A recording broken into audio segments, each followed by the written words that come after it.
I'm going to briefly introduce our moderator for today's discussion, and then our moderator will introduce our panelists. Judge Stephen Menashe, which almost made you a justice.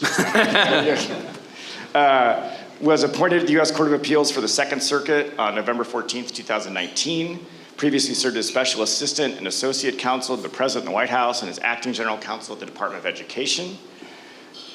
Prior to that, he was Assistant Professor of Law at the Scalia Law School at George Mason University. He was a Research Fellow at New York University School of Law and Georgetown University Law Center. He was also a partner at the law firm of Kirkland Ellis in New York, and he served as a law clerk to Justice Alito and as a law clerk to Judge Ginsburg on the U.S. Court of Appeals for the D.C. Circuit. He's a graduate of the Stanford Law School and of Dartmouth College. So with that, I will turn it over to you, Judge. Oh.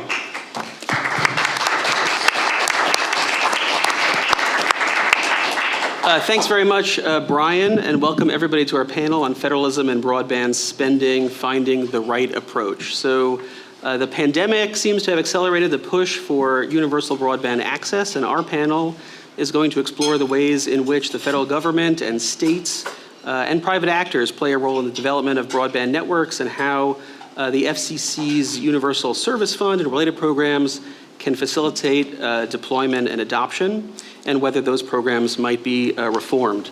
And so to help us work through those issues, we have three distinguished panelists with us today, and I'm going to introduce them in the order in which they're speaking, and then I'll turn it over to them. So first we'll hear from Commissioner Brendan Carr. Commissioner Carr is a senior Republican on the Federal Communications Commission, and he served previously as the agency's general counsel. Described by Axios as the FCC's 5G crusader, Commissioner Carr has led the FCC's work to modernize its infrastructure rules and accelerate the build-out of high-speed networks. His reforms aimed at cutting red tape, enabling the private sector to construct high-speed networks in communities across the country, and extending America's leadership in 5G. Before joining the FCC as a staffer, he worked as an attorney at Wiley Rein and clerked on the U.S. Court of Appeals for the Fourth Circuit. Commissioner Carr earned his JD from the Catholic University of America, where he served as an editor of the Law Review, and he grew up in Virginia and now lives in Washington, D.C. Next, we'll hear from Dr. Rosalind Layton, who is a leading expert on technology policy. She's Senior Vice President of Strand Consult, an independent consultancy serving the global mobile telecom industry. She's also a visiting researcher at Aalborg University, Copenhagen, where she wrote a doctoral thesis on network neutrality by measuring the outcome of the policy across 53 countries over 5 years. She served on the presidential transition team for the Federal Communications Commission, and her work helped form the basis of the FCC's defense of the Restoring Internet Freedom Order. She has testified to the U.S. Senate and House on multiple topics and founded the think tank China Tech Threat to study the problems of technology produced by the People's Republic of China. She serves as the program chair for the Telecom Policy Research Conference and is a senior contributor to Forbes. Then third, we'll hear from Senator Eric Cook, an eighth generation Hoosier. Senator Cook grew up on a grain and livestock farm where he learned the value of hard work and experienced the risk and rewards of the commodity markets. He earned a bachelor's degree from Georgetown University before working on the 1984 Reagan campaign. He earned his JD at the Indiana University School of Law, where he was a member of the Federalist Society, and clerked at the Bloomington law firm of McDonald, Barrett, and Dakish. He has been engaged in the private practice of law with offices in Bloomington since 1989 and Bedford since 2003. In 2002, he was elected to the Indiana House of Representatives, where he served until being elected to the Indiana State Senate in 2016. He currently serves as chairman of the Senate Utilities Committee and ranking member of the Senate Judiciary and Commerce and Technology Committees. He also serves as a member of the Federal Communications Commission Consumer Advisory Committee and the public sector chair of the ALEC Task Force on Communications and Technology. And so with that, I'm going to kick it off by turning it over to Commissioner Carr. Oh, thank you so much, Judge, for the kind introduction for all of us. It's great to see all of you here. I know there's a lot of interesting panels out there, and despite the title, we will try to make this one interesting as well. So just stay awake. It's great to be anywhere in person these days, frankly. I'm so used to sitting behind the Zoom screen, which makes it very difficult to figure out when people have fallen asleep when I'm speaking, but thankfully here in person, when you nod off, I will be able to spot you and identify you pretty quickly. So hopefully that'll be an incentive to stay awake. You know, as we've gone through this COVID-19 pandemic, you know, as stay-at-home recommendations and orders spread across the country, so much of our lives virtually overnight turned onto the internet. And in the US, we saw this massive spike in internet usage, effectively taking 8 months of expected network growth and traffic growth and loading it onto the network in a single day. And America's networks performed despite that massive, massive surge. We were seeing, even on the traditional telecom network, we were basically seeing the same call volume every day that we usually only see one day a year, which is Mother's Day, believe it or not, is the highest call volume day of the year. And we were seeing Mother's Day call volumes every single day during the beginning of the pandemic. Also a good reminder to call your mother. America's networks performed. Other countries weren't so fortunate. In Europe, regulators there called up Netflix and other streaming video providers and asked them to degrade the quality of their signal because they were afraid that the continent's networks were going to break. Australia made some of the very same actions. China even saw a massive slowdown in their internet speeds, and we didn't. In fact, on the mobile side, we saw an increase in speeds. And why is that? It's because we have this regulatory framework in place that has incentivized a massive amount of investment in our broadband infrastructure. And it's because of infrastructure reforms that we put in place at the state level, at the federal level, over the past couple of years. If you flash back a few short years ago to 2016, new internet infrastructure built in this country had essentially flatlined. In 2016, we built 708 new cell sites in this country. At that point in time, China was putting up the same number of cell sites that it was taking us years to do every single 9 days. They were just hitting this massive cadence of builds. And frankly, it's because it cost too much to build internet infrastructure in this country, and it took too long from a permitting process perspective. And China and other countries were getting ready to unleash, according to some news reports and analysts, a 5G tsunami that was going to leave the US behind, making it, as they put it, nearly impossible for the US to catch up. You know, China saw what the 4G economy did to this country and all the economic growth we saw out of Silicon Valley and other places, and they wanted that. At least then, there's been some changes to their strategy recently, but back then they wanted that economic growth in the 5G economy for them. And so we had some work to do. We were behind the 8 ball. In my job at the FCC, I've tried to do it a little different than some of my predecessors. I've tried to be guided a lot less by the lawyers and lobbyists inside DC, some of which are here. I still like you. But I've attempted to get outside the Beltway and be guided by policies that are working at the state level, talking directly to the women and men that are climbing towers, that are laying fiber, splicing the connections that we need. And one early idea that I got, again, came from outside the Beltway, came from Indiana. And it came from working with the senator, some of his colleagues, including Brant Hirschman, who worked with him back in the Senate then. And they had put together a very forward-leaning, what we call small cell bill, which was to make it easier to build the cell sites that you need to support 5G. And that was not an idea from the Beltway.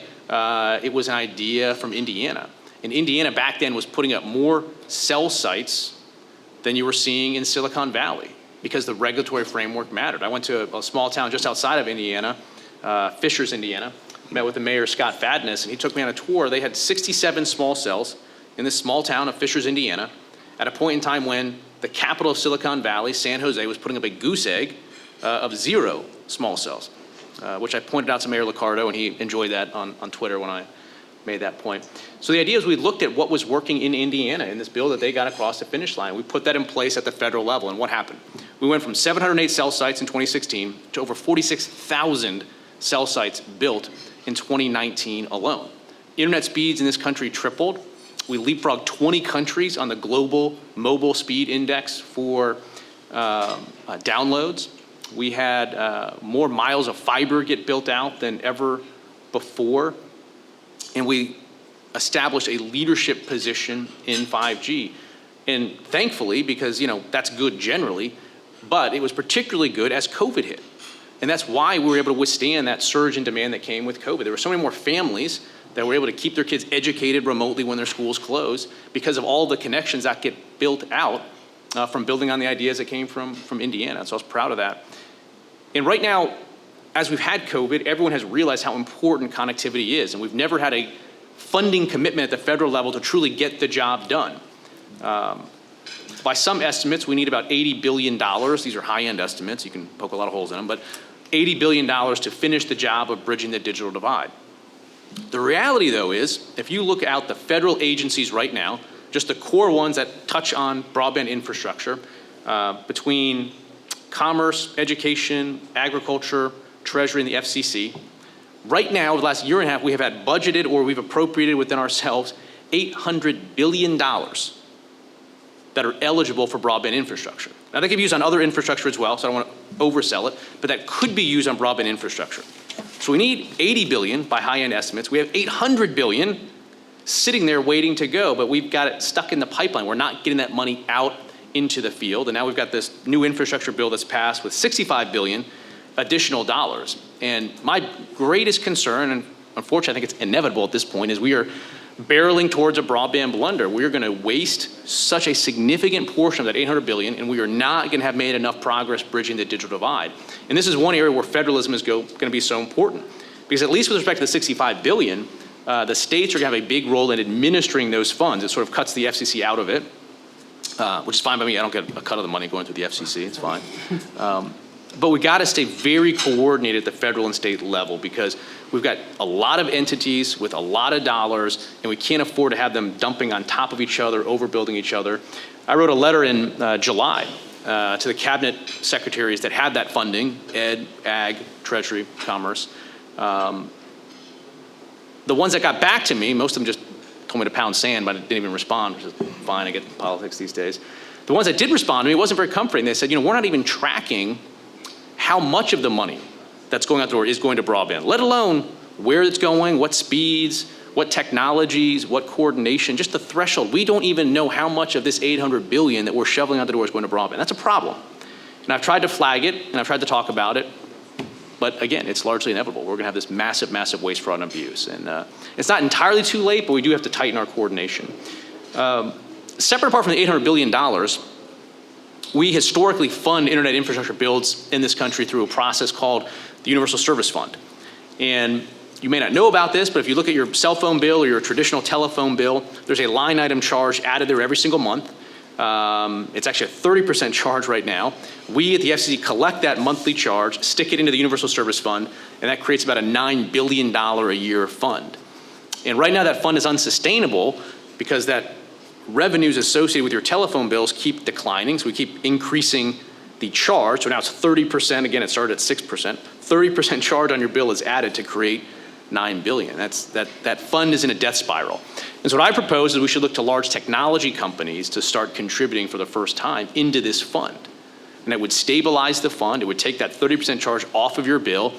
And it's fair because these large technology companies are the ones that benefit, we all benefit, but they benefit tremendously to the tunes of trillions of dollars to the internet infrastructure builds that Universal Service Fund is designed to support. And so I put forward that idea, and it's actually gained some pretty good bipartisan support. And then finally, real quick, what else do we spend this money on?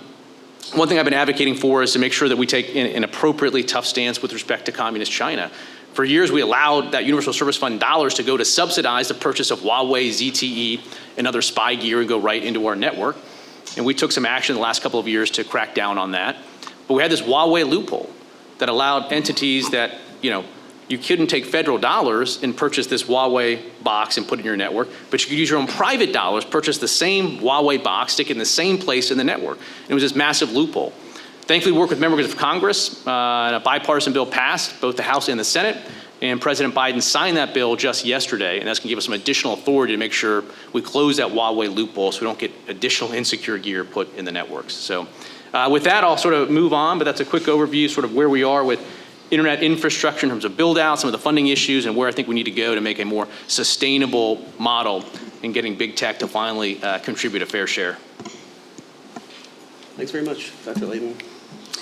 So good afternoon, everyone, and thank you, Commissioner Carr, for making that observation about COVID. And you have a much-deserved victory lap, given your tenure on the FCC, and especially that things get organized before the pandemic happened, that America's broadband providers could invest. They were ready for the unexpected, and many countries were not. So That was a really important work that you did. You went all over the country advocating for removing regulations at the local level, which were inhibiting broadband investment, and we have been reaping the benefits today. So before I begin, I really want to thank Federalist Society. It's always an honor to be here. And thank you, Brian and Danielle and all the FedSoc staff. You know, I fly in from Copenhagen and come to this conference. It works so perfectly, and I love to be here. So thank you for making it so easy for me to participate. I wanted to cover a couple quick things today. A success story, a crisis, talk about private investment, as Commissioner Carr was teeing up a lot of the public subsidies we have, do a little bit of comparison to Europe, and then I will tell you what I think is the right way forward. So the last time we were together in this panel, 2 years ago in 2019, sitting up here was my friend and mentor, Jeff Eisenach. And at the time, we were in the thrall of trying to finalize a very important auction for the C-band, which was almost as if it was not going to happen. Fortunately, it came together, and the FCC, in a very short period of time, did something no one ever thought could be done, that they thought it would take 7 to 10 years to organize that auction. They did it in a few months, and got the rules and everything posted, ready to go in March when the lockdown happened. The FCC worked all through the summer, made sure that in December, beginning December 8th of last year, that auction happened, and it raised more than $90 billion, which is a record for the United States, and it accounts for 47% of the total auction receipts in the US history. It's not a surprise or mistake that the Nobel Prize for Economics in 2019 went to the FCC's auction designers and economists. It is one of the signature achievements for the world in economics, in telecom policy, in spectrum policy, and it's something that has been done with this FCC. So it's really a tremendous success. Now, here we are 2 years later, and we're in the midst of another crisis. December 5, 2 years from that time of the auction, 2 years ago, we wanted to turn on this 5G spectrum in the C-band. And lo and behold, at the 11th hour, we get a safety warning from the Federal Aviation Administration that the 5G transmissions are going to interfere with the altimeters on the planes. Now, meanwhile, 5G has been available in almost 50 countries across 175 networks with no reports to aviation problems whatsoever. This alert has taken the world's aviation regulators by total surprise. And it's quite unfortunate because the FAA, rather than waiting for their normal process of, if they don't like what the FCC decision, there's a way that you can challenge it or whatever, they just went to the bully pulpit to frighten the American people. So we're now waiting at least 1 month for this 5G to be turned on. And if it was left to the FAA, it could be indefinitely. So it's a very concerning situation. It is not good for anybody who wants to invest. It's certainly bad for our ideas of how we allow the FCC to make its spectrum policy decisions and how we see the different agencies attempting to undo the unanimous decisions of the FCC. So what's even more maddening about this is it was a completely avoidable situation. The reason that we can have 5G networks and cable networks rolled across as new generations come out without a problem, they don't upset the other, is because we have a global standards process. The 3GPP consortium is professionally managed. It organizes the rollout of the standards. There is not, surprise, something like this for altimeters. You would think that something that's so important for life and safety, there would be such a process. The FAA is not on top of it, and that is not existing.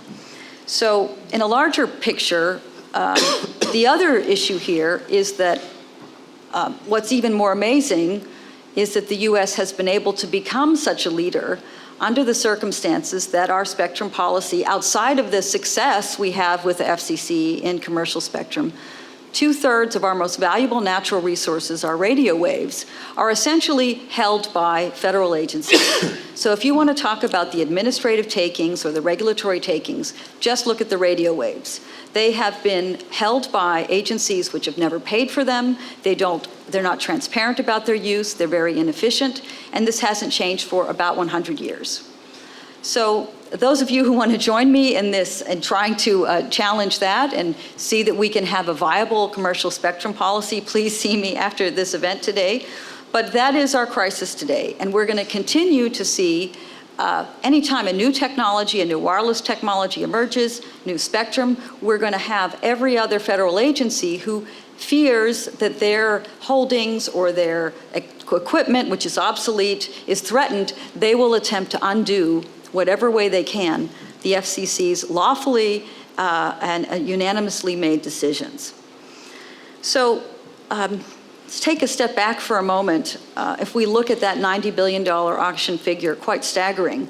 But keep in mind that America's broadband providers, they're investing that much every single year, which is itself quite impressive. That is about 25% of the world's total private investment in broadband. So USA, we are 5% of the world's population. We're enjoying 25% of the world's broadband resources. So it is a success story beyond our imagination, and yet it's portrayed in the media as if we have broadband problems, that we have, that it's broken, that doesn't exist, this, that, and the other thing. It is a tremendous success for all of the imperfections that we can find, that the sheer amount of the investment is itself staggering. And would also suggest that why is it that we have to waste so much public money when private companies are willing to put up tens of billions of dollars to be able to use, to be able to provide broadband. So as I think as Commissioner Carr pointed out so well, this $800 billion, a tremendous waste. To put in perspective, if you go down to 2009, again, another waste of money. There was no oversight for that, whether a lot of that money was used to buy Huawei equipment, ZTE equipment. I don't know if NTIA has any process for, apparently they don't have a security process for seeing what will be used. Thank goodness that the FCC has stepped in, because we can at least ensure that this insecure equipment will not be used. But I don't think the other agencies are checking for that. So I want to give you a quick comparison to Europe. I'm a Danish citizen in addition to being American. I've lived there over 10 years. We see in Europe, before this regulatory wave, which began in about 2005 with unbundling, Europe used to account for 1/3 of the world's total telecom investment. And today it's about 15%, and the market is very moribund. The European operators move their investments out of Europe and they put them in the US. Like T-Mobile today is the result of investment being taken out of Europe and put into T-Mobile. Then they took their investment and put it in the rest of the world. That's the only profitability they make, and they don't invest in Europe, and it's quite sad. But there, the European paradigm, if you will, was a notion of having an incumbent network, perhaps a government-owned network, and the access to that would be regulated, where you could resell. You have a single network in the country, and then you resell the access. And that somehow or other, magically, someone who can resell it would decide to buy their own network because they'd climb this proverbial ladder of investment. Well, surprisingly, after 16 years, we've not seen new investment in European Union, quite sadly. But for those of you who can have any intuition, why would you invest in your own network if you could use another at a regulatedly low price? So that is kind of the summary of the EU. In the US, we took a different path, which was quite important. We said facilities-based competition. We have allowed cable infrastructure, wireless infrastructure, satellite, fixed wireless, all kinds of other networks to compete, to allow the consumers to choose the technology. And that is, part of our huge success in the United States. Now, it's certainly the case that we have, things are not perfect. And we can go to rural areas and find, we would like to have more networks in certain places. Now, this is also a question around what, allowing the local providers or the consumers to decide which technology they prefer. Some may be preferable in some areas versus others. There are different cost advantages depending upon where you are. But the biggest, and then of course, a lot of the regulatory barriers which are there, and Commissioner Carr's worked hard to remove those. But really the biggest glaring issue is that since the beginning of the internet, we have somehow taken a vacation from reality and said, the technology provider, the content providers, the apps and services, they don't need to participate in the program. That we're going to just put 100% of the cost on the consumer, on the end user, and in defiance of all other two-sided markets that we use every single day, like credit cards or newspapers or the internet itself, we're just going to let the trillion-dollar companies pay zero, and we're going to just let them send in all the traffic they want. So a recent study I've done, I've looked at broadband networks in rural areas, and for every dollar of video streaming that's put into a rural broadband network, it costs that provider 48 cents to provision that traffic. That's in the costs of the servers, in the electricity, in the warehousing, and so on. Now that 48 cents, they cannot recover through USF because of the rules, and they can't raise the price. And the 5 leading providers of video streaming are Netflix, YouTube, Amazon, Prime, Disney Plus, and Microsoft Xbox. They have no interest to reimburse that cost. And they're doing everything they can to never reimburse that cost. So I'm so pleased to see Commissioner Carr has said it's time for the free ride to end. And presently now there is an important discussion around how do we do that. Now, he has suggested some ideas. I personally have an idea called the free market with a good faith negotiation, which we'd have the government oversee. But basically, we would force the streaming video providers to reimburse those costs or to force them to come to the table, because today they never answer the response of the rural broadband providers. They refuse to answer their questions. They are so big they don't have to. So that is certainly one area that we can improve. We're talking on the order of tens, if not hundreds of billions of dollars that could be put into the economy, into the broadband providers to help them to build the networks, and that would make a huge difference. I would also suggest that given now, we have a lot of people here who work in antitrust. They are defending the large tech companies. I think it's great. I don't support the antitrust actions against them. But what I would say instead is that they should pay for the resources they use. They should not get free transit on the internet. They shouldn't get free spectrum access. They shouldn't have a lot of other free stuff. And that all the free stuff they get has inured them and made them, it only exacerbates the problem of them being large players and continuing to exacerbate, if you will, these problems. But it would be a great way to get money back into the American economy, build the networks themselves, instead of deficit spending, more taxes on end users. There's a better way to go. And finally, I would just compliment again that if anybody was at yesterday's panel with Ajit Pai and the separation of powers, there were a lot of horror stories about FCC and Congress and different federal agencies and the back and forth. But I want to end on a positive note, because we've had a huge success story in the Secure Equipment Act signed just yesterday. As former Chairman Pai explained, back in 2019, they realized this Huawei loophole. And from 2018 to today, the FCC had granted 3,000 more equipment authorizations to Huawei. Bad thing, but fortunately that has come to an end. And this Secure Equipment Act, which was signed yesterday, was bipartisan. It was near unanimous. It was, something like, I think only 4 people didn't vote for it in the House. It was unanimous in the Senate. And in a matter of a week, signed by the president. So that is how things can work. And this represents something very important for the FCC to do, because consumers themselves cannot really find out around which equipment they can use or not use. The work has to be done by the national security agencies. The FCC maintains the covered lists, and it provides the equipment authorizations. So this is a really important function that the FCC serves. And the nice part about this, for those of us who care about separation of powers, is that we saw the FCC doing exactly as Congress instructed. And I want to remind you, when all this net neutrality stuff comes back in the next year, like a zombie, that anytime the FCC is going to say, well, we have to do this on our own, we just have to act. No, you don't, because we've just demonstrated in a bipartisan way with unanimous support of Congress that the FCC will do what Congress says it should do, not what it makes up itself. So But again, thank you, and I look forward to your questions. Thanks very much. Senator Cook. Thank you, Judge, and thank you for the invitation to be with you here today to bring a state-level policy perspective. As a member of the Indiana General Assembly, I've been involved in state broadband policy for nearly 20 years. So I want to begin by sharing some historical context.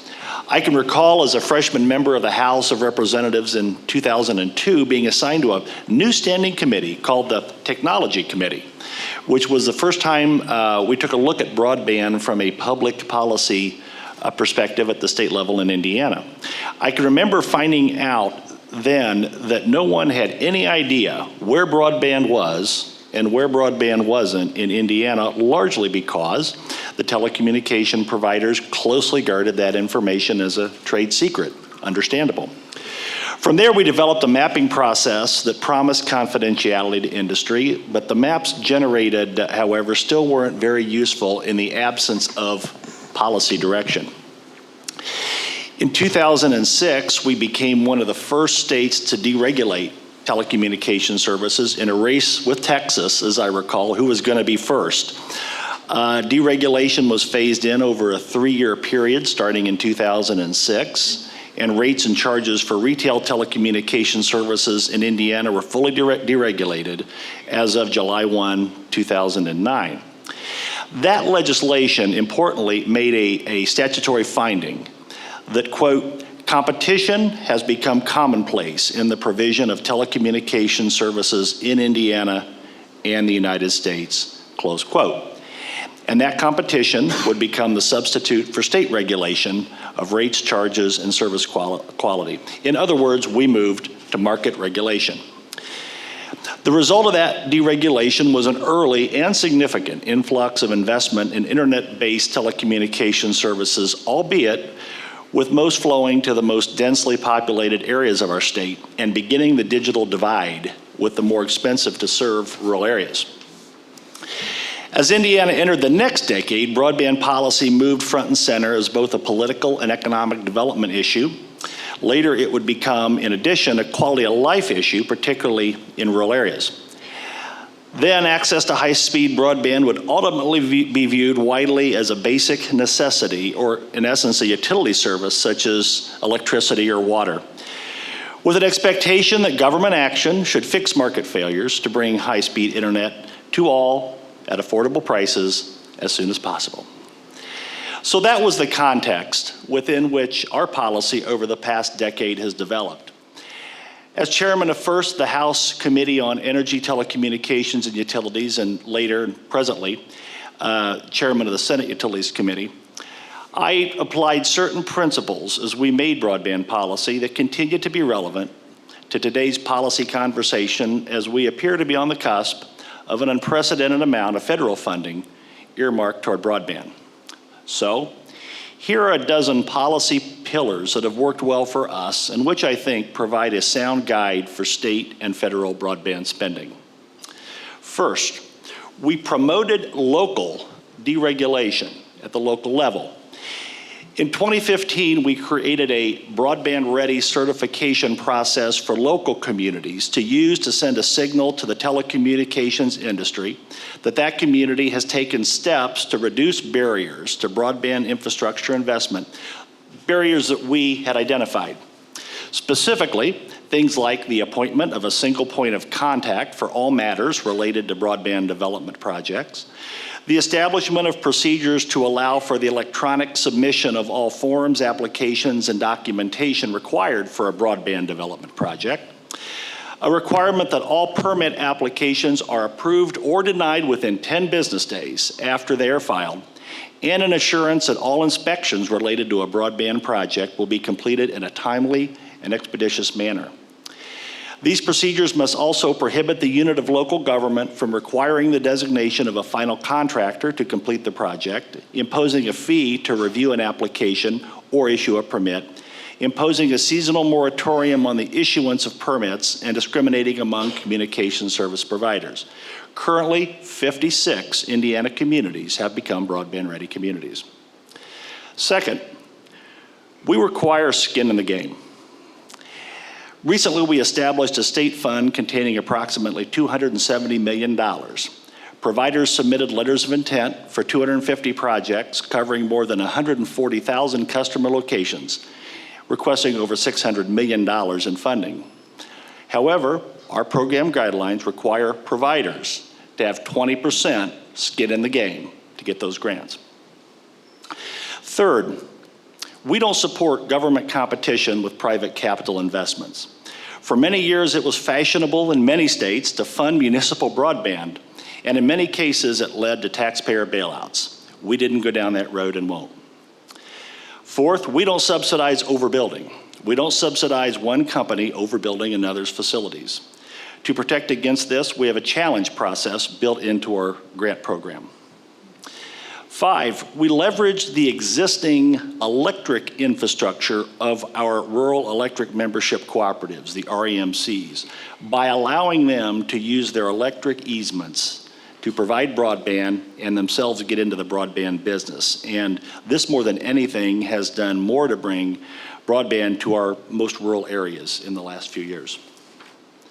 6, our grant program uses a reverse auction process to ensure projects go to the lowest bidder.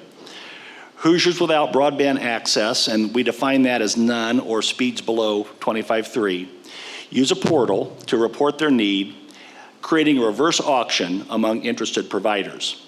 And those grants are also capped at $25,000 per line extension.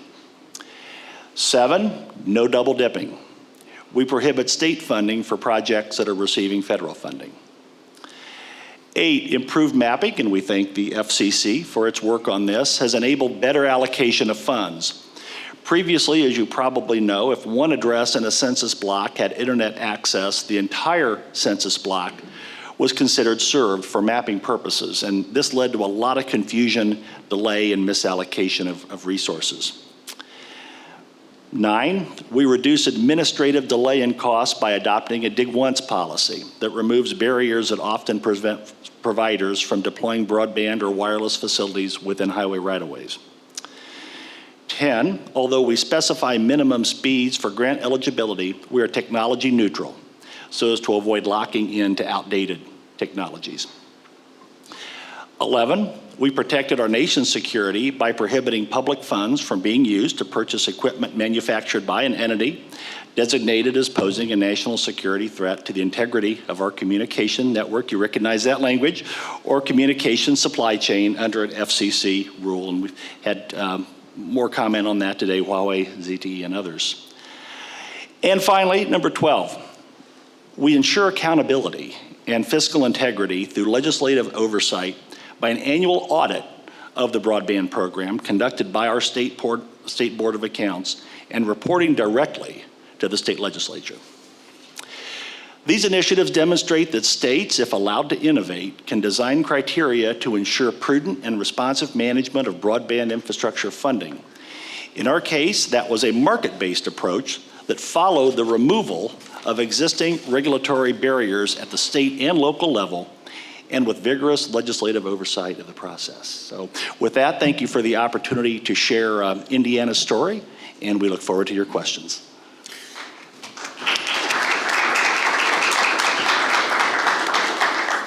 Thanks very much to our panelists for those opening remarks. If anybody in the audience has any questions, we'd ask that you line up at the microphones that are here, that are at both sides of the room, and we'll call on you as you gather.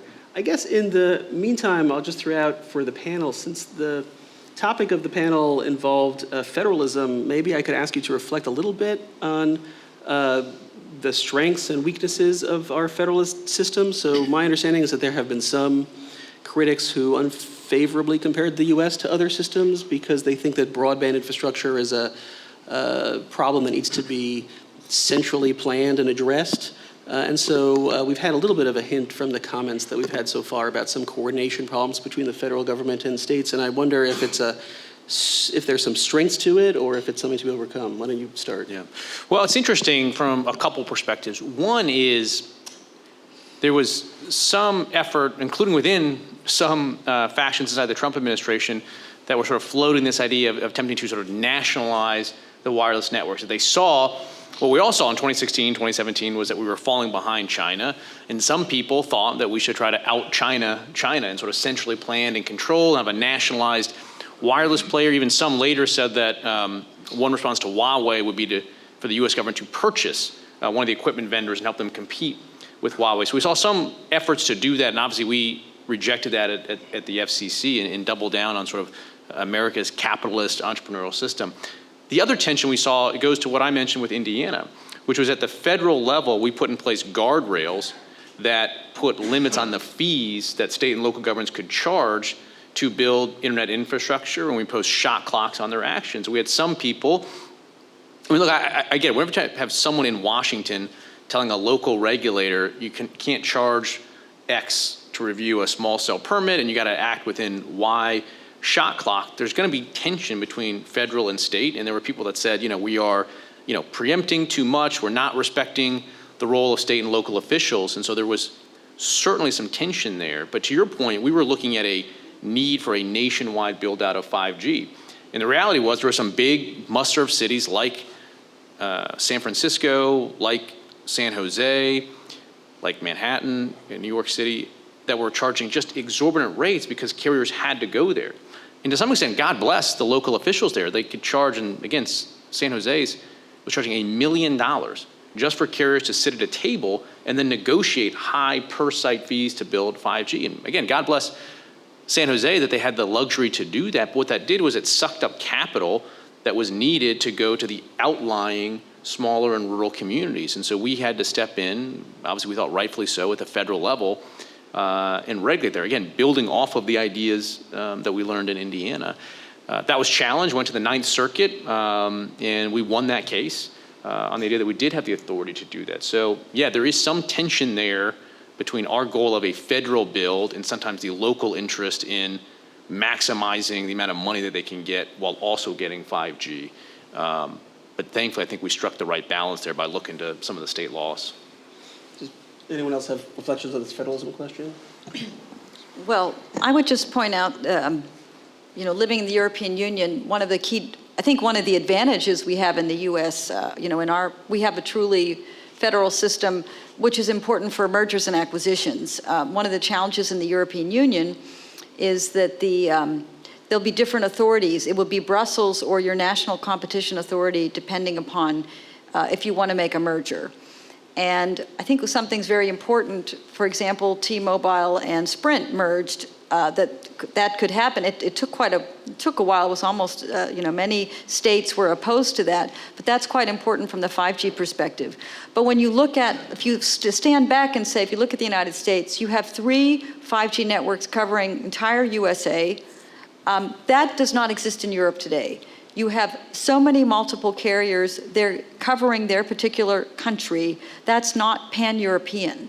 And the value of federalism is that you can get that coverage, you can maximize technology availability redundantly to people across the entire USA. So the economies of scale of federalism have been so important, and I think this is what European Union attempted to do, but have unfortunately failed quite miserably. And even as early as 2014, European Commission was raising the flag saying, we don't have enough 4G networks, we can't build across the way they can in USA. So it's really a strength. I mean, I know we all will discuss how imperfect it is, but on those levels that you can do a merger in the US is an important benefit for American enterprise.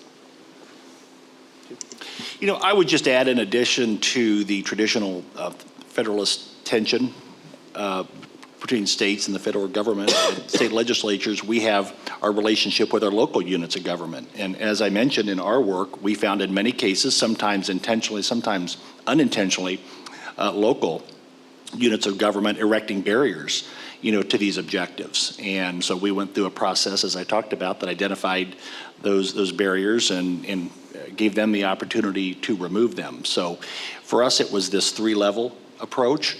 And I think as you've heard, we like to think that we did well and have led the way. And once again, states, if allowed to innovate, can provide a lot of solutions. Why don't we take a question from the audience? Why don't we go first to this microphone? Sure. Thank you very much, and thank you all for appearing on the panel. My name is Ed Hurst, and I have a question about cellular service in rural areas where it's not right now. Many Americans face this problem as they can't use their cell phone near where they live or where they travel. And I'm wondering what your thoughts are on that, in particular in regions where fiber is just too expensive to lay. What are your thoughts on using low Earth orbit satellites or other forms of wireless connections to do the cellular backhaul? And where are they in all these bills, where's the money for that kind of thing? Thank you. Well, yeah, I've had a chance getting outside of DC to see firsthand the challenges. I've driven a lot through rural Montana and see my phone go to 0 bars. I've been out halfway out the Aleutian Island change to Dutch Harbor and had 0 service on my phone. So I understand the challenges. There's a couple things that we need to do.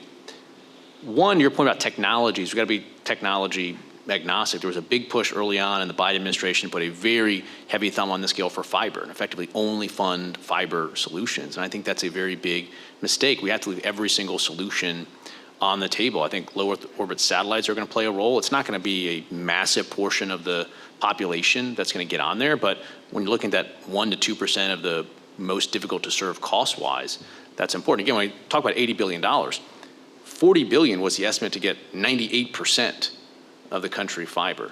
The other $40 billion was that last 2%. So that's where we need fixed wireless, LEOs, other technology to play a role. Another piece of it is the 5G fund. You know, we laid out a process at the FCC for putting, I think it was, I can't remember the number, 7, 8, 9 billion, I lose track at a certain point, dollars to support 5G builds in rural communities where there's no private sector case because of the cost of building. In order to get that 5G fund going, we have to finish our broadband maps that we were talking about so we know where it is. And so we need to do that at the FCC as well. But again, we can't be for a specific technology. I was in a small town in North Idaho, and they put up a fixed wireless connection. And basically overnight, by turning on this fixed wireless connection, they were bringing high-speed service to that community. If we had waited to build fiber there, there's 2 problems. One is cost.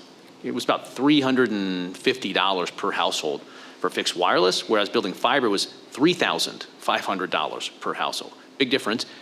But almost more important than that is the time. Again, virtually overnight, you get high-speed service through fixed wireless, and yet it would have been 4 to 5 years or more to get fiber to all those communities. So if you were someone that says, I want fiber only, what you're really saying is, I want people to wait on the wrong side of the digital divide for years to come. And I don't think that's a good position. Not that I feel passionate about it. Want to address that?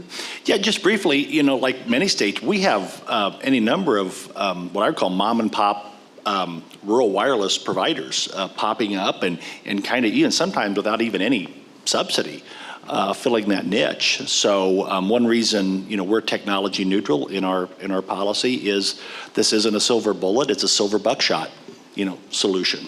And we've heard some here today. Yeah. Thanks very much. Why don't we go to that microphone? Hey, thank you so much. I appreciate all the knowledge. It's been really interesting. So I'm probably outside the target demographic here. So I am the CTO of a venture-backed blockchain startup out of New York City. So one of the things that I've been seeing as I've explored sort of the legal space, the blockchain world has taken on the opinion that these problems can be solved peer-to-peer. So there are a couple of these cryptocurrencies, namely NKN and Helium, where they create a financial incentive for you to just give internet peer-to-peer locally to the people around you. And the market caps of those currencies have exploded. So I'm curious just what the thought process is on some of these protocols. Is this something totally off the radar, or do you think there's potentially a way to create maybe a policy incentive to get last mile coverage through peer-to-peer protocols like this? If it's too obscure of a question, I can totally appreciate that. But yeah, thank you. It is a little bit obscure, but we will get an NFT made of this conversation, and that should square the circle. I mean, look, there is always a tension at the FCC between policies that we put in place that are going to, from some people's perspectives, benefit, you know, large providers versus policy dials we can turn that are going to give smaller providers, you know, a fairer shot to compete. And there's all sorts of ways that you can do that, but it is a tension. I mean, the answer is not, you know, a significantly large portion of the population served from sort of, you know, peer-to-peer mom and pop. We need just massive investments. And so you got to blend it with big providers with big pockets that can invest heavily in the infrastructure with the opportunity for innovative things to sort of pop up around the edges. But I do think it's an edge play. It may be significantly good financial play, I don't know, but it's an edge play from sort of the national perspective of what we need. So, first I want to, I appreciate your entrepreneurship. I think it's great. This is the American spirit where you'll have entrepreneurs try things. And it's great. Try it in New York City. You've got a lot of financial innovation going on. I think, and again, I don't know your particular solution in detail, there is a challenge of energy use. And some blockchain solutions are not always the most energy efficient. I don't mean to debate you, but that can be, this is one of the next frontiers in telecommunications, or the greening of the networks. Because when we look at, as we're going forward with 5G and next generation networks, the amount of devices that we're going to be connecting to the network, they're growing exponentially. So the energy use is going to explode as well. To what extent blockchain will integrate with that, versus other technologies, and where we already know that today's broadband providers are trying to integrate and build in the energy efficiency of their program, and how fast can blockchain get up to speed. You also have to think about quality of service and expectations of the customers, how many you can get involved. There's all of those issues that are there. But to me, I think that that's where we are today with blockchain, where it has some, there's still certain obstacles it's trying to get through, which also includes regulatory from that side. I mean, we can talk all day around, the wrong regulatory frameworks for cryptocurrencies and so on. But there's certainly tremendous promise, and I applaud you for exploring that. Thanks. Why don't we go to this one? Hi, my name is Sean O'Donnell.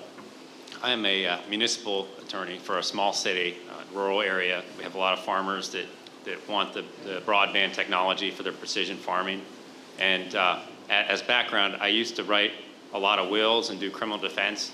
And now they threw me in front of public officials and they want to know how to solve this broadband issue.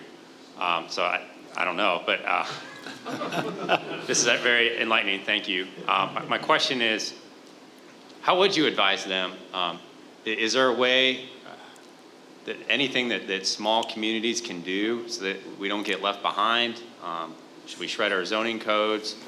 We're not San Jose, unfortunately, where we can charge those exorbitant fees, and we're about 35 miles too far east to take advantage of your program. We're in Ohio. Okay. So just wondering your thoughts. Thank you.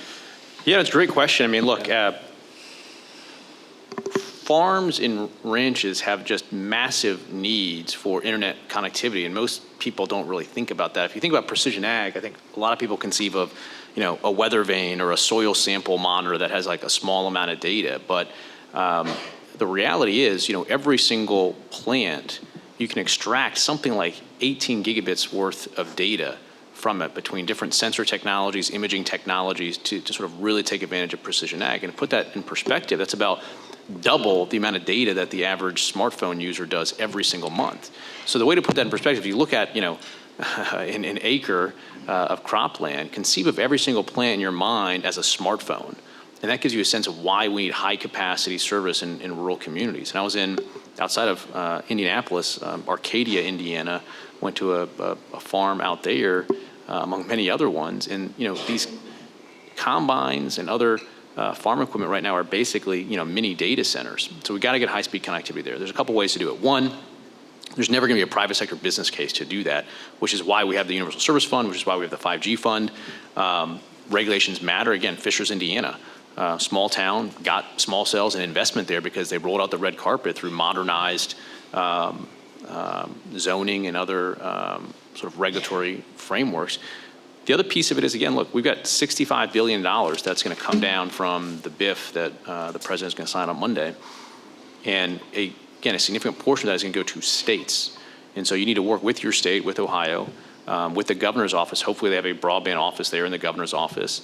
And there's going to be a lot of freedom and flexibility as to how that money is spent. And I think it needs to go into connecting communities like yours. So probably the most important thing is to get in touch with the governor's office about the $65 billion that's going to the Commerce Department that's going to come out to states through grant programs. I would say take a look at our broadband ready communities language in Indiana. I'd be happy to talk to you afterwards and point you in that direction. But your question also underscores an important point that I want to make, is define what problem you're trying to solve. When someone says, and we see the surveys, when someone says, I don't have broadband, that could mean many things. And we assume it means I don't have infrastructure coming to my home or business. And in most cases, that's probably what they mean. It could also mean I have broadband available, but I can't afford it.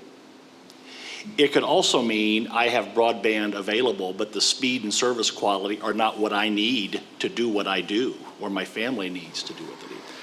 Or it could mean broadband is available to that residence, but the customer isn't comfortable with adoption, or in some cases chooses not to. So it's important to define what problem you're trying to solve, because each of those four has a different solution and a different set of policy choices, especially when we are engaging at a point where we're using taxpayer money to fund cases where a business case doesn't exist. And so I think it's just critically important, to when broadband is not available, develop a deeper understanding of what that means in your community or different parts of your community, because availability means different things to different people.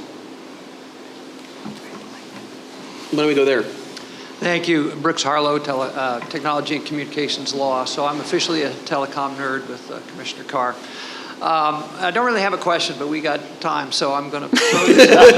Is this a song and dance? What are you doing, Brooks? I've been working 40 years in this space. Started out with, do we charge 50 cents a month for touch tone service, and now we're talking about bits and bytes and internet, and it's been a wild ride, a lot of fun. I've worked mostly with startup companies, not the big incumbent companies. And so what I've seen over the years, and still see today, is that it can be very difficult for a startup or for a rural company that maybe is even in a traditional industry, like say one up in Dutch Harbor, Commissioner, to break in. And some of the barriers that we run into as a small company or a startup, things like getting roaming agreements, things like getting handsets developed for a new network, things like getting content for a broadcaster or an internet provider.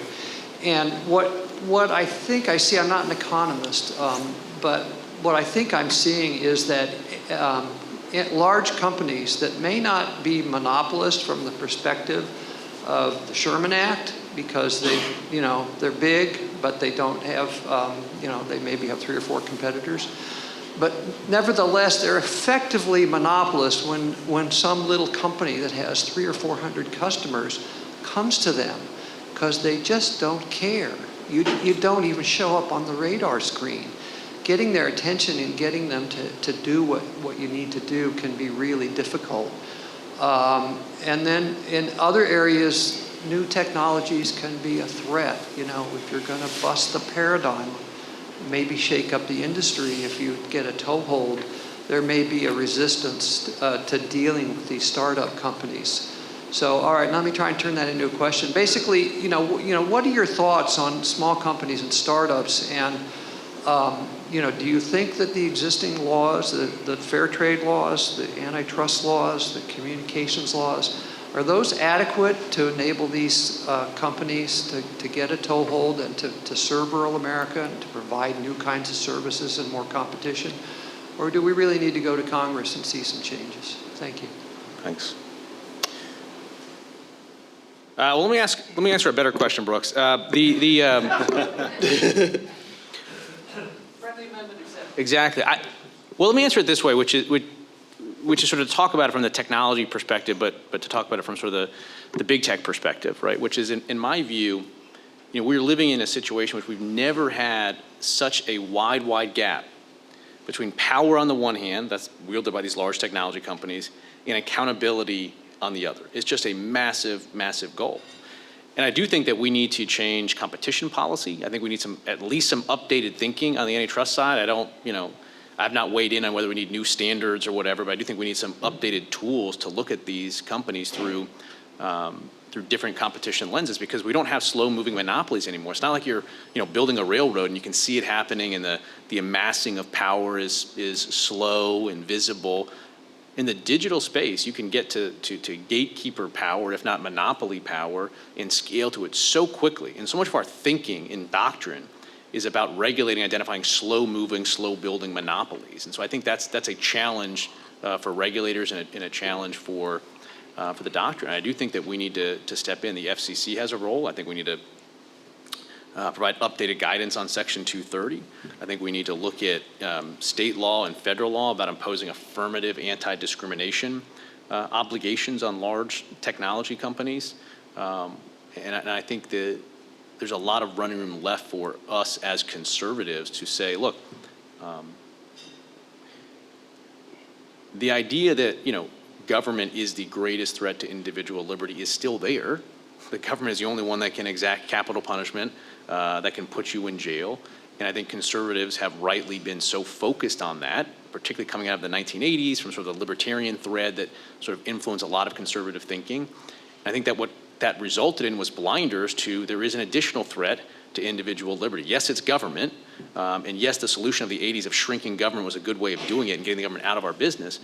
But now we have the rise of these corporations that are a very large threat, in my view, to individual liberty, whether it's the tech platforms and all the censorship that they're doing, or moving beyond that. And so I think conservatives were slow to pivot from the government is the greatest threat to individual liberty, misinterpreting that as the government is the only threat to individual liberty, and saying we should just sit on our hands and do nothing as large corporations act in ways to squelch individual liberty. And so we need to step up with the use of government power to hold these large technology platforms accountable to get to the core purposes of the conservative movement, which is to preserve individual liberty. But it's going to take something other than sitting on our hands, libertarianism, to do that, given the way that large technology companies are operating. Let me add on that, because I think that, I think Commissioner Carr's made a very powerful case. I certainly agree with this notion about equity. That's all the rage today, and we see a lot of inequity, if you will. I'm slightly skeptical just because of the experience of Europe. If we go back to 2014 when Margrethe Vestager came in as the Vice President for Competition, European Union, this has been a gift to big tech. European regulations have done nothing but increase the market share and profitability of American platforms in Europe. Essentially, the whole notion about European Union, which was going to be European companies trading goods with one another, has turned into Amazon sells Chinese products to Europeans. And I think it's great for Amazon. They have an amazing experience. It's seamless. It works better than a lot of European platforms. There's nothing wrong with that, and we benefit. My concerns are, I don't know the proposed solutions, how and whether they'll work, because we know that whatever we try to do, big tech will make it work for themselves. They're already embedded in government today. There's a revolving door between those companies and this administration and every administration. So I'm skeptical that all the right intentions will produce the result that we think. Now, as a pragmatist, what I would prefer to do is to get the large companies pay for their share of other people's resources and for the public resources. That's why they should pay for their use of spectrum. They should pay for their use of other people's networks.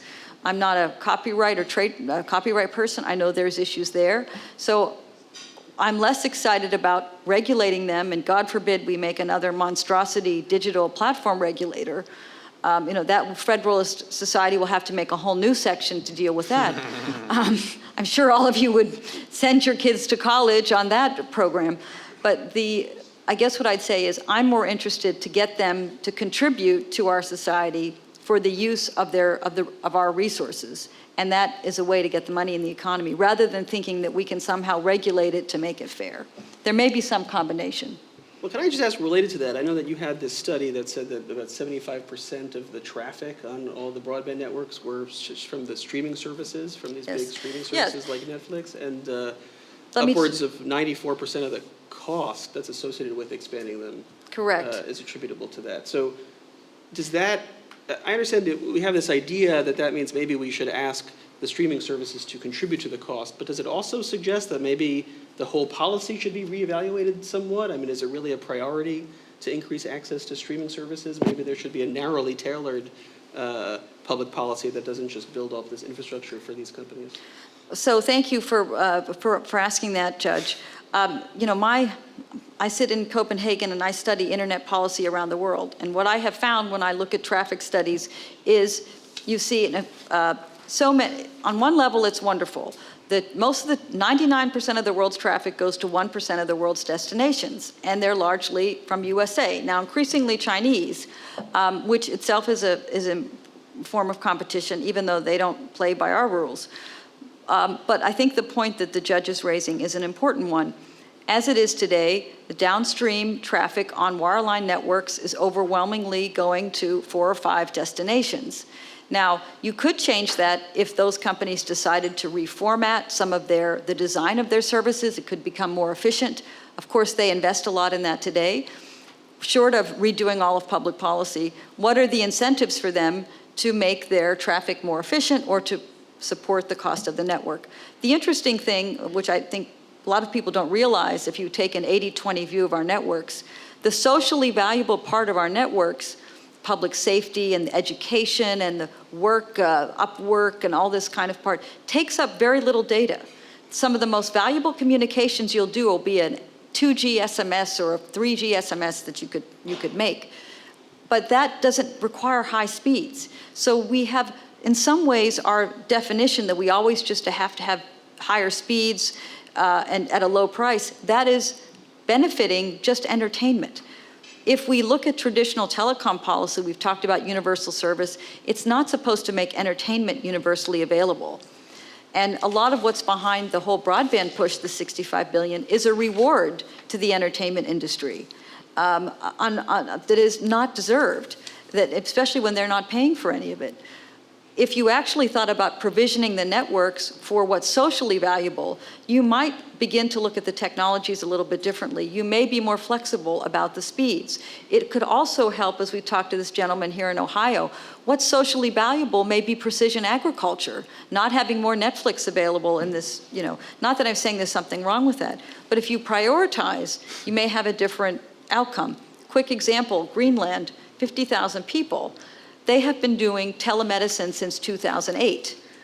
They said it's most important for our people to have health and education first and foremost. Before we're making sure movies can be seen on the network, we're going to make an intranet available so all the school kids who are in Greenland, they can study the same things as people study in Denmark. And then there is an availability of the Danish Royal Hospital. They can get access to those services in Greenland. So under that extreme conditions, they are able, because they've decided that's how they're going to provision their network. And engineers can solve a lot of the problems, and they look at it differently than public policy. One of the worst things that we thought was all data is equal. It isn't. Some data is more valuable to us, and we should understand and allow our network providers to work accordingly to make what's valuable for that community. No, nothing more to add, really. I thought the Greenland example was interesting, although it did bring up some old wounds because they snubbed our overture to make them part of the U.S., but that's okay. We should have bought them back in 1948. Yeah, it was a great deal. It was a great deal for them. They didn't take it. But I guess I had this question in particular. I mean, do you think, since you said this question about the tech companies, if in fact a lot of the traffic on the broadband networks is supporting entertainment streaming services, I mean, does that lead one to question whether the objective is just increasing the infrastructure, period, as opposed to doing something more targeted or more limited? We certainly, we need the infrastructure out there, and it's you can't really parse it, get the infrastructure out there, but only use it, for X. That becomes a challenge. But I do think what is right here is to think about, the fact that we have this universal service fund that you don't have a choice on, you're being forced to pay into, and is it effectively, predominantly supporting the distribution mechanism for large technology companies? And if so, how should we modify our public policy? Should you be on the hook for 100%, in the main, 100% of the cost of Netflix delivery method? Or should Netflix start to pay, a fair share, a contribution towards supporting? I think that's where I would sort of take that conversation. Why don't we go to, I think this microphone, yeah. Thank you, everyone, for a great panel and great discussion, and great to see a Indiana senator here. I'm a proud citizen of Tippecanoe County myself. Oh, terrific. So my question relates to security. So I think earlier in this panel, there's a pretty broad consensus among you all, around hardware security in particular, making sure Huawei ZTE equipment doesn't end up in American networks. I think that focus is great, but from my perspective, it only really touches 1% or less of the surface area of security, and that I think even without any Huawei or ZTE equipment anywhere in our communication infrastructure, it's probably still the case that Xi Jinping can, call up the PLA one day, and the next thing you know, our network is getting wholesale disrupted. So I'm curious as to what your thoughts are on, solutions for tackling network security as a more comprehensive matter than just hardware. It's very easy to say either in statute or regulation, thou shall not use ZTE or Huawei or whatever other manufacturer's hardware. It's much harder to say, much more holistically, thou shall give a damn about network security from the software layer on up. So I'm curious, and I guess federalism makes this doubly interesting because, the weakest link in the network determines how secure it's going to be, and, the weakest link is going to end up being the jurisdiction that cares least or invests least in network security writ large. So I'm curious what your thoughts are here on, comprehensive solution for network security in our sort of federalist system. Yeah, it's a good question. It's one that we're tackling at multiple levels. As you pointed out, we have prohibited Huawei ZTE gear from going in. We're closing the loophole that let it go in with private funds. We are prohibiting carriers themselves, wholesale, that pose a threat to our national security from doing business here. China Mobile, for instance, we denied their authority to connect to the US networks. And we are also starting to, well, there's a lot of work going on the cybersecurity side, principally though that happens at DHS, not the FCC. But we're sensitive to the idea that software is an increasingly important, obviously, component of these networks. And when you have foreign-based entities that are playing a role with respect to the provisioning of software and software-based services inside networks, that there's a potential threat there, and there's some interest in taking not just the general cybersecurity actions that we are taking, but specifically targeted at some of these foreign, what we call sort of managed services providers. So thank you for the question. 2 years ago, I started a little think tank called China Tech Threat to answer exactly your question. And, my concern at the time was so much focus on Huawei that, I felt that, if everybody thinks we address Huawei, then the work is done. And if you understand a network, you have many layers. You have not just transport security, you have processing, storage, end user devices, you have privacy policy. I mean, then to say nothing of the practices of the Chinese government. So, but let's be clear, I think the FCC has been so consequential. And why I have been so pleased of their efforts was because in general, my view is US is a very software-centric country that I think we've over-focused on software, forgetting hardware risks. And the FCC has really sped up in the last 2 or 3 years to try to address those things. Huawei is just one part of it, but look at your laptops, the servers, the end user devices, right? Motorola, this was once a US company. It's a Chinese company today. It's owned by Lenovo. There are some decisions we can't undo. Why did we allow, IBM to sell its server division, its laptop division to the Chinese laptop, Lenovo company? I mean, it's absurd. It's on the order of Huawei. And now that is the world's largest laptop maker. And we created that. And unfortunately, they took a well-known US brand, the ThinkPad brand, and made it a Chinese brand. The same with GE refrigerators. Haier bought that. So there has been this, hardware is a major issue. The FCC cannot solve everything, but they are at least prioritizing the top risks. That was with Huawei and ZTE. They've looked at the cameras, Hikvision and Hytera cameras, unfortunately deployed in lots of schools, municipalities, banks. That data of your face goes into a Chinese server. can be processed in China, applied in social credits, put into a Chinese database of Americans, which has existed since 2015. So all of that. TikTok, for example, if you go to there's still an ongoing proceeding at the FCC on the covered list. And you can, and also credit to Commissioner Carr, talking about DJI drones should be added to the covered list. Personally, it may not be the remit of FCC, but look at semiconductors, which have kill switches embedded in electronics devices. We have a major Chinese military semiconductor fab in YMTC producing producing chips that are bound for the US market.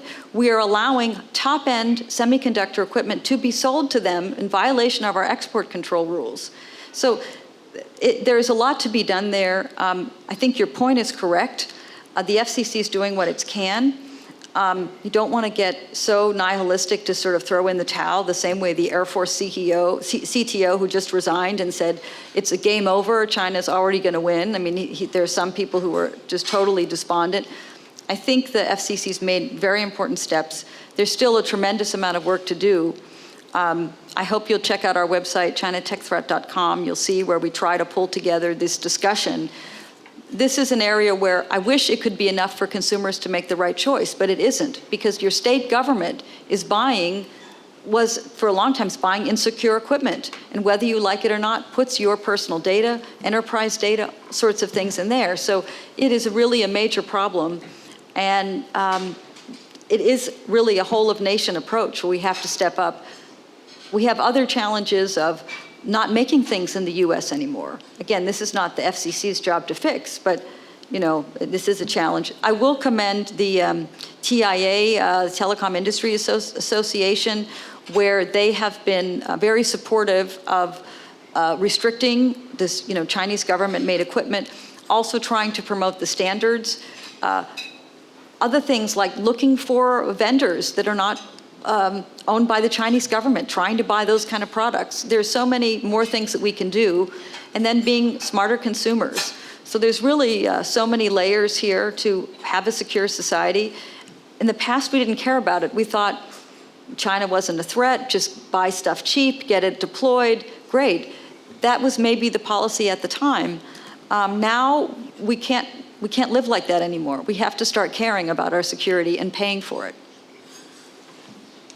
So there was some suggestion that maybe federalism made the problem more difficult. So can I ask at the state level, or are you concerned about the security questions? The gentleman's point is good. I mean, the Federalist model, states have to be engaged because in a networked world, we're only as strong as our weakest link, as you point out. And we've got a lot of work to do.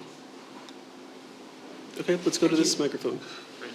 Thank you. My name is Jay Payne, and I previously served as an attorney with the U.S. Department of Transportation, and I'm not as familiar with infrastructure expenses and programmatic assessments that go involved with building up our nation's digital infrastructure, but I'm trying to draw some of the parallels to traditional infrastructure. I'm thinking the roads and bridges. I'm thinking federalism, how USDOT works with state DOTs and local planning agencies at the local level. And I'm trying to think, were there any best practices or similarities that the two different infrastructure industries could be learning from one another? I'm thinking of your point earlier about a single point of contact when I was working on some of the NEPA reforms and having one federal decision.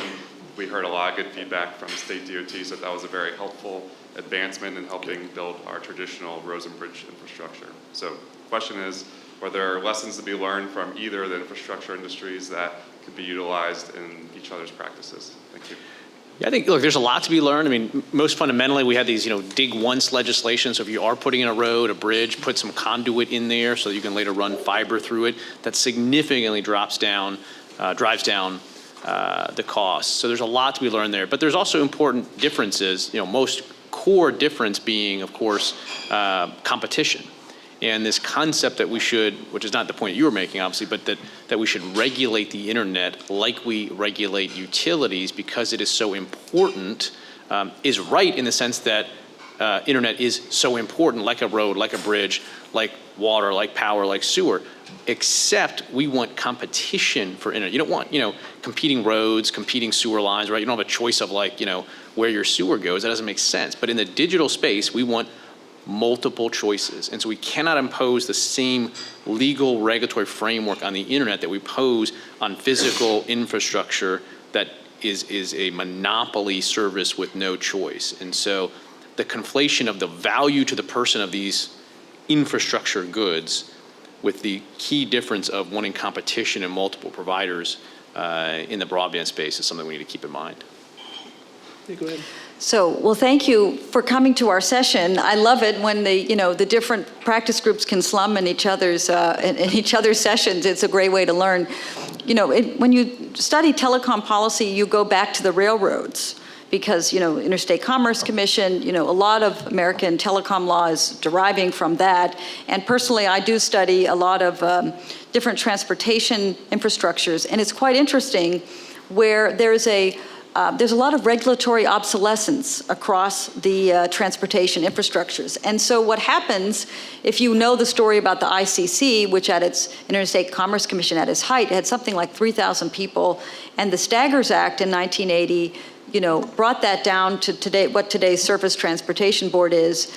And that was very important in America's history to deregulate the railroads. And that was a tremendous success. Similarly, we did the same with the airlines. Huge gains for safety because there was a uniformity of planes. That deregulation allowed the innovation in different kind of aircraft, which itself is probably the most important factor in airline safety. I'm learning a lot about this because of altimeters.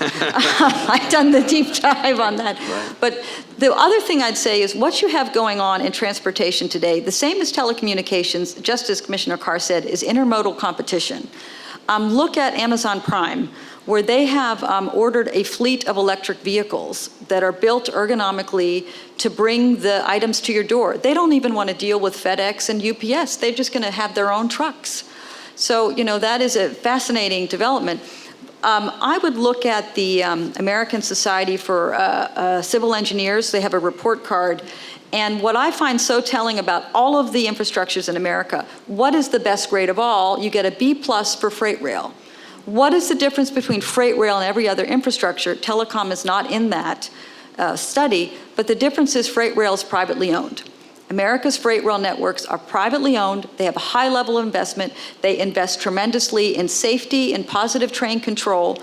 And interestingly, they're suffering some of the same regulatory obsolescence challenges. So there's now a move to try to do net neutrality for the freight rail in something called reciprocal switching, which is where the chemical industries who ship their goods on freight rail, they want to have price controls, to benefit the, Meanwhile, there is N number of possibilities of, shipping your goods. And it's a global industry where you're looking at the shipping, you're looking at the logistics providers, the trucks, right? And then all of them are competing on emissions and green characteristics. So there's actually a lot to learn by studying telecommunications, vice versa. But to me, the common thread is private investment. That was really important to be pre-pandemic, that the ones that could have a high level of investment could weather the storm of the pandemic well. And then the other thing I'm looking for is where does the regulatory zombie emerge? Because that agency becomes obsolete, so they need to find a new constituency, and they need to invent a new boogeyman to justify their existence. We have an amazing FedSoc member, Jonathan Macy, who's written the article about regulatory obsolescence. I paraphrased it and looked at, compared telecom and transport. But this is one of the challenges that you have, is a race between the innovators and the regulators. And not to be too banal about it, but where you have the obsolete agency, they will try to reinvent with some new concept to secure a new constituency and to find a way to re-regulate the old network, as opposed to saying, let's let the infrastructures compete. And again, why do we have success in USA in telecommunications? It's infrastructure competition. Thanks very much. Let's go here. Thanks for sharing your wisdom with us today. I'm Richard Benson, attorney in Chicago. And I was struck when we were discussing the digital divide, we have a kind of very technical lens and focusing on the more rural and agricultural. And I think every time I'm not in a technical panel like this, digital divide is almost always used as a reference for inner city poor, lack of access to education, especially Chicago public schools did not do well with virtual. And I'm curious from especially a state perspective, if the states are getting control of the bulk of the money in the infrastructure bill, is there going to be a tension at the legislative level from like putting the money in more inner city and urban settings versus rural? And is there a way that we can maybe accomplish both goals? Yeah, your question underscores comment I made earlier in response to the gentleman, from Ohio. It's really important you define what kind of problem, you're solving. And in the inner city digital divide, it may not be lack of infrastructure to that home, but lack of ability to pay, in which case a subsidy may be in the form of a voucher rather than paying or subsidizing a carrier, to build into that home. And so I think, again, it's really important to decide what the problem is, because there's a different policy choice and different solutions for each of those problems. Now, in terms of what's coming down to the states through Washington, we adjourned earlier this year, and in essence, we sewed a pocket because we weren't sure what, how much, and what strings. So in the case of Indiana, I know you've heard the principles that we tend to work from, that to the extent we have discretion over building that framework, that's largely what it's going to look like. Just a quick thing. I would suggest you look at Telecom Policy Research Conference, because today we're talking mainly supply side. We're not talking demand. The user picture is very different. When we look at from the user side, a lot of challenges, and I think you pointed to this, many people have why might they not adopt? They don't feel the internet's valuable, right? For example, how did Denmark solve the solution to become leading digital nation? Well, the government put all of their services, made it digitally. Now that scares Americans completely understandably, but if you have a country of 5 million people, they have a high labor cost, and there's trust in the society generally, it's okay for the government to make everything digital because they wanted to lower the costs. And to make a seamlessness, it's also for tax reasons, digital currency, blah, blah, blah, all of that. But then again, you have a highly educated, high-income population. It made sense. U.S. is much more diverse. That's not necessarily the solution. But I think if you look at a group like TPRC, where they're grappling with the demand side and the user part of it, not all FCC tools and capabilities are tailored to addressing demand. And you may have different needs in public policy where you're going to look at both sides of the equation to find the right policy. Thanks. Let's go here. Trent McCarter, this question's for Commissioner Carr. You mentioned the death spiral that's facing Universal Service Fund, whether the contribution base should perhaps be expanded to try to make up for it. Don't you think it would be a lot better if Congress would just appropriate $9 billion a year for universal service? And that would also eliminate the constitutional concerns with having an independent agency kind of impose its own ever-increasing taxation rate? Yeah, there's some that are pushing for appropriation as one of the solutions.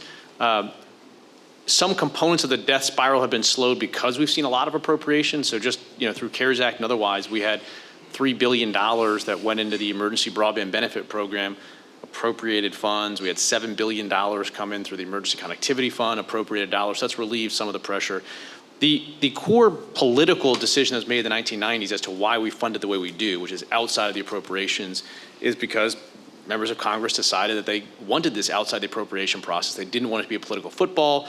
They didn't want it to be, subject to, government shutdowns or, failure to pass appropriation bills. So they specifically made the decision to put it outside of the annual appropriation. And so I'm sort of working from that framework. If people want to change it, they can change it. But given the framework that we have, I think the answer is to broaden the contribution base, as you put it. So rather than doing 30% on this portion of the revenue, if you bring big tech in, obviously it drops it to 0 on your bill, and it can be replaced by something like a 7% charge, even if you just look at digital advertising revenue, not streaming revenue or anything like that. So I think it's less of a pass-through to consumers if we move over to large tech. And some people say we should go into appropriation. That's fine. I don't oppose it. But unless and until that happens, I think we got to broaden the base. All right. Thank you. Any other thoughts about that? So we mentioned at one point the infrastructure bill. I guess two things. One is maybe somebody could say something about what's new there and whether it changes the questions in this policy area. And then also, I think it was mentioned that a lot of the funding is being administered by the Commerce Department. And so is there a change in the role of the FCC and of federal regulators in this area after the infrastructure bill? Can you address that? Yeah, well, it is interesting. I mean, as we talked earlier, these estimates of needing $80 billion on the high end of funds. I mean, the fact that we have $65 billion now, the fact that, as we talked earlier, I think we have $800 billion across the different agencies, we can no longer point to a lack of funding as the problem if we don't end the digital divide.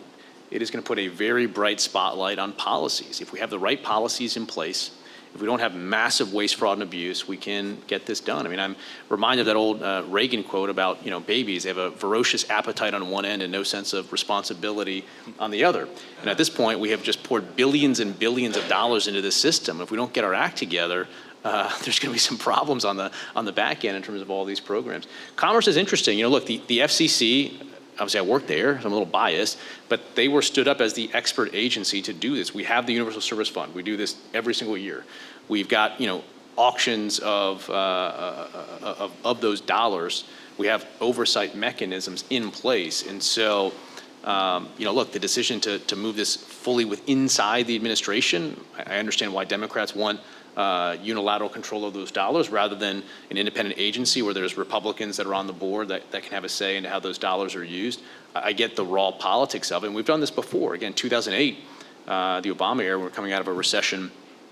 They put the $7 billion through Department of Commerce. Again, puts it under basically the unilateral control of the president.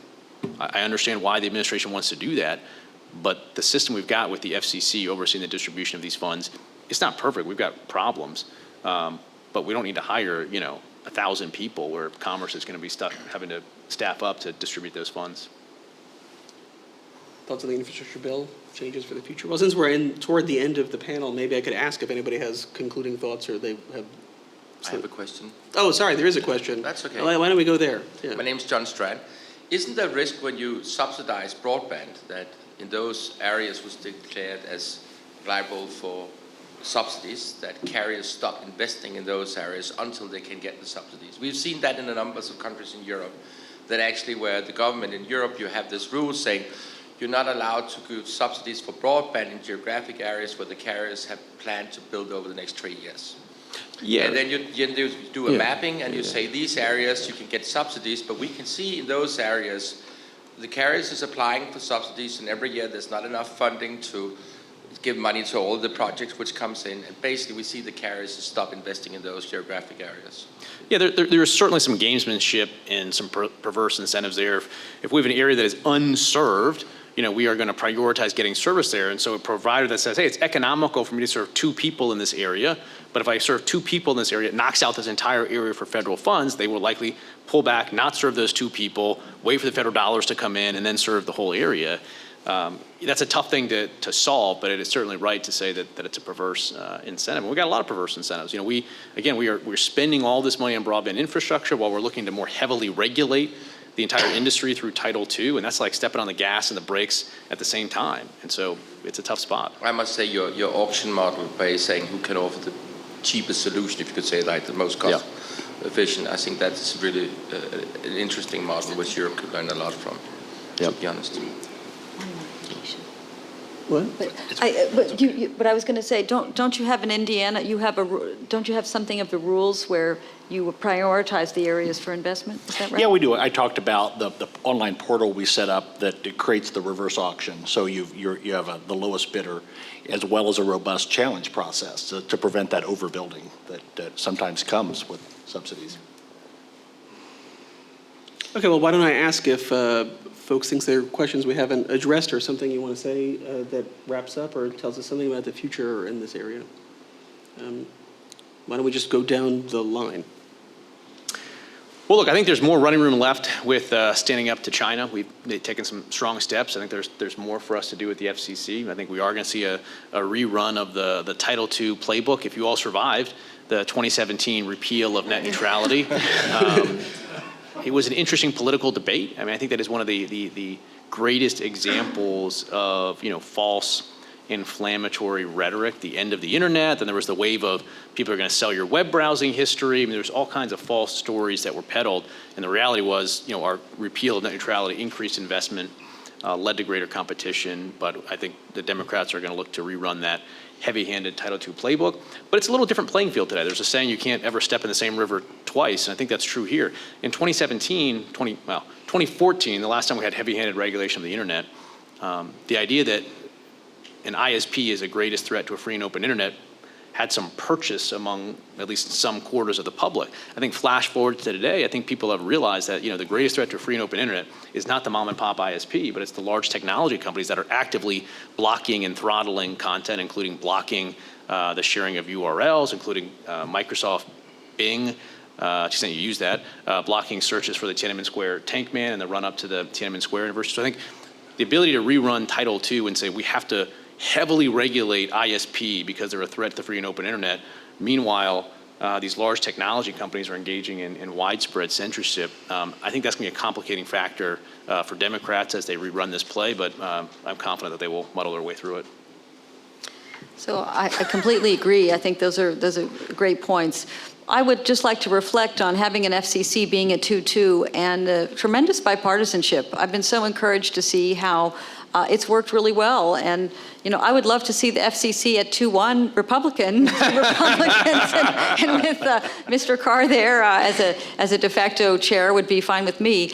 I'm definitely concerned of, prospects of a third Democrat, supposedly in Gigi Sohn, who has extremely radical ideas across so many things that Federalist Society holds dear. Everything against intellectual property, against freedoms, freedom to contract, user centricity of how do you want to prioritize your broadband connection yourself. So, I would favor delaying as much as possible that nomination. I don't see any reason to speed it. It's going to take place next week, unfortunately. And, but the interesting point is, under the constraints today with 2-2, FCC's done a lot. And, it is a testament. I see Commissioner Carr and Acting Chair Rosenworcel have really done some very important policy together, particularly in security and a number of other areas. So, that is actually a good story. And they could continue as far as I'm concerned.